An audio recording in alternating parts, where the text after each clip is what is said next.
আসসালামু আলাইকুম, welcome to my channel. সর্ষে দিয়ে পাবদা মাছ খুব মজাদার একটা রেসিপি, সাথেই থাকুন। চলুন মূল ভিডিওতে চলে যাই। এখানে আমি 6টি পাবদা মাছ নিয়েছি। আর এই রেসিপিটি তৈরি করার জন্য একটি মশলা তৈরি করব। আমি 2 ধরনের সরিষা নিয়েছি, 2 চামচ করে। এই সরিষার সাথে আমি দেব পোস্ত 1 চামচের একটু কম, আর ঝালের জন্য দেব মরিচ। আর ছোট সাইজের 3টা টমেটো নিয়েছি। আমি সরিষা এবং টমেটো আলাদা করে পেস্ট করে নেব। এই পর্যায়ে আমি মাছগুলোকে ফ্রাই করার জন্য লবণ দিয়ে দিচ্ছি, আর দিয়ে দিচ্ছি মরিচ, সেই সাথে দিয়ে দিচ্ছি হলুদ। এখন এই মরিচ এবং হলুদের সাথে আমি সামান্য পরিমাণ একটু তেল দিয়ে দিব, সরিষার তেল। এখন আমি এই মাছগুলোকে এই মশলা দিয়ে খুব সুন্দরভাবে মিশিয়ে নেব। দোনো পাশে সুন্দর করে মিশিয়ে নেব। আমি একটি পাত্রে সরিষার তেল দিয়ে দিচ্ছি এই মাছগুলোকে ফ্রাই করার জন্য। দেখেন, সরিষার তেল দেওয়ার পরে আমি তেলটাকে সব জায়গায় ছড়াই দিচ্ছি। এই মাছগুলোকে আমি সুন্দরভাবে ভেজে নিব দোনো সাইড। যেই পাত্রে মাছ ভাজবেন অবশ্যই খেয়াল রাখবেন, প্রথমত যাতে পাত্রটা খুব গরম হয়, এবং দ্বিতীয়ত তেলটাও যাতে গরম হয়, অন্যথায় কিন্তু মাছ ভাজা যাবে না। আর পাবদা মাছ এখন খুব ভালোভাবে ভাজতে হবে এমনও না, মোটামুটি ভাজলেই হবে। এই তেলের মধ্যেই আমি দিয়ে দিচ্ছি হাফ চামচ কালো জিরা, এবং দিয়ে দিচ্ছি হাফ চামচ জিরা, আস্ত জিরা। এগুলোকে তেলে একটু ভালোভাবে ভেজে নেব।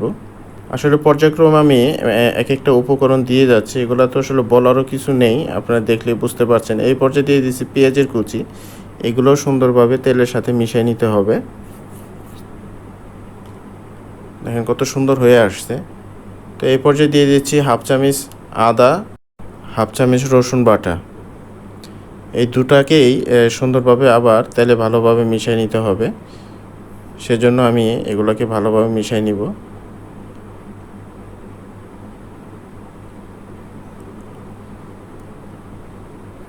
এখন দিয়ে দিচ্ছি পরিমাণ মতো লবণ।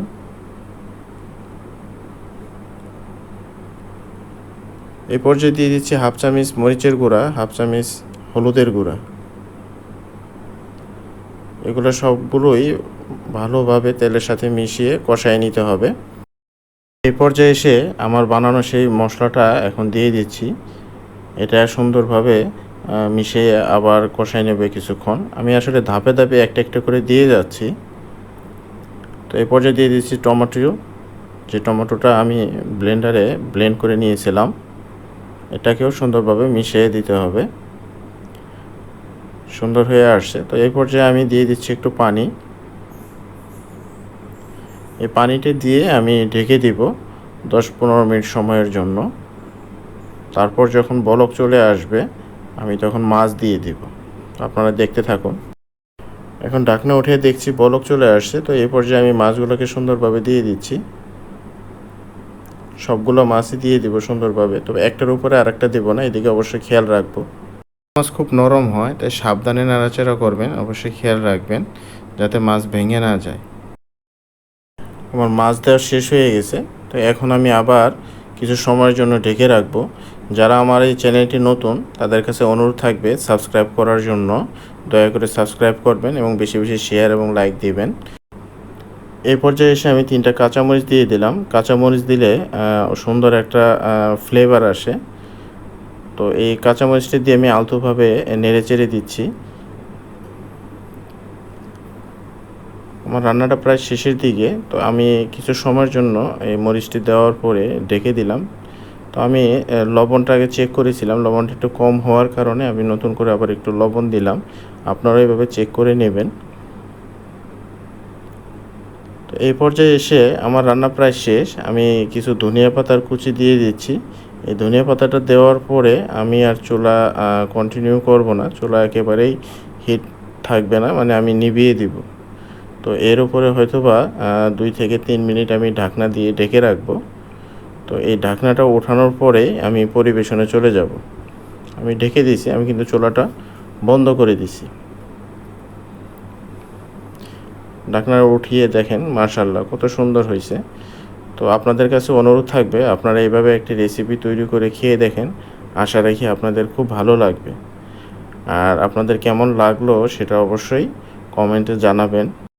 আমি আপনাদেরকে এতটুকু আশ্বস্ত করতে পারি, আপনাদের মুখের রুচির পরিবর্তন অবশ্যই আসবে এইভাবে যদি একটা রেসিপি তৈরি করেন, আর এর সাথে অন্য কোনো সবজি বা তরকারির প্রয়োজন হবে না। পরিবেশন করে দিচ্ছি। দেখেন মাছগুলো কত সুন্দর হয়েছে, যেমন দেখতে কালার হয়েছে তেমনই সুন্দর। মানে আমি আপনাদেরকে কিভাবে বোঝাবো, আপনারা একবার এই ভাবে পাবদা মাছ রান্না করে দেখুন, খেয়ে দেখুন, ভালো লাগবে। মাশাআল্লাহ, অনেক সুন্দর হয়েছে। তো আপনারা যারা আমার মতো করে এই রেসিপিটি তৈরি করবেন, আশা করি আপনাদের ভালো লাগবে। আপনাদের ভালো লাগলে আমারও ভালো লাগবে। আপনারা অবশ্যই আপনাদের মতামত আমাকে জানাবেন। আবার দেখা হবে, কথা হবে কোনো এক নতুন রেসিপিতে।